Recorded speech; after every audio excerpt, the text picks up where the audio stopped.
এই যে এখন ফুটবল বিশ্বকাপ চলছে, অনেস্টলি কে কে নিয়মিত খেলার খোঁজখবর রাখেন?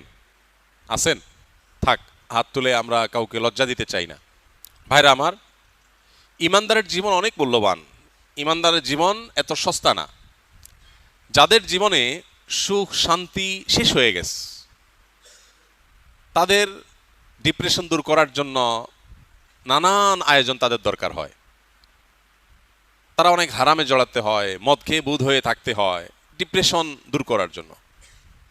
ইমানদারের আলহামদুলিল্লাহ সবচেয়ে বড় প্রশান্তির জায়গা হলো নামাজ। নবী করিম সাল্লাল্লাহু আলাইহি সাল্লাম বেলাল রাদিয়াল্লাহু তাআলা আনহুকে বলতেন, আরিহনা বিহা ইয়া বেলাল, বেলাল আজান দাও, নামাজের ব্যবস্থা করো, নামাজের মাধ্যমে আমাকে একটু প্রশান্তি দান করো। নামাজের মাধ্যমে প্রশান্তি চাইতেন নবী করিম সাল্লাল্লাহু আলাইহি ওয়াসাল্লাম। তিনি নামাজকে এত ভালোবাসতেন, নামাজটা তার কাছে এত প্রিয় জিনিস ছিল। আমাদের টাইম পাস করার জন্য, মানসিক রিফ্রেশমেন্টের জন্য, বিনোদনের জন্য, আমাদের কর্মজীবনের যে গ্লানি কষ্ট সেগুলো ধুয়ে মুছে দূর করার জন্য আমাদের অনেক উপায় লাগে। আর নবী করিম সাল্লাল্লাহু আলাইহি সাল্লাম, তার মানসিক প্রশান্তির উপায়ই ছিল নামাজ।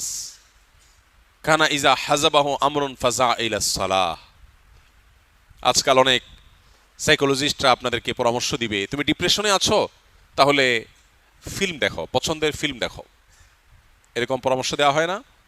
পছন্দের নাটক দেখো, এটা করো সেটা করো, তোমার যেটা করতে মনে চায় সেটা করো।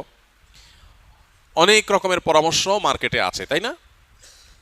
প্রিয় নবী সাল্লাল্লাহু আলাইহি সাল্লামের অভ্যাস ছিল, তার জীবনে কখনো যদি কোনো পেরেশানি আসতো, কোনো কষ্টের মুহূর্তের মুখোমুখি হতেন, কঠিন পরিস্থিতির মুখোমুখি হতেন, ফাজা ইলাস সালাহ, নামাজে দাঁড়িয়ে যেতেন কষ্ট দূর করার জন্য।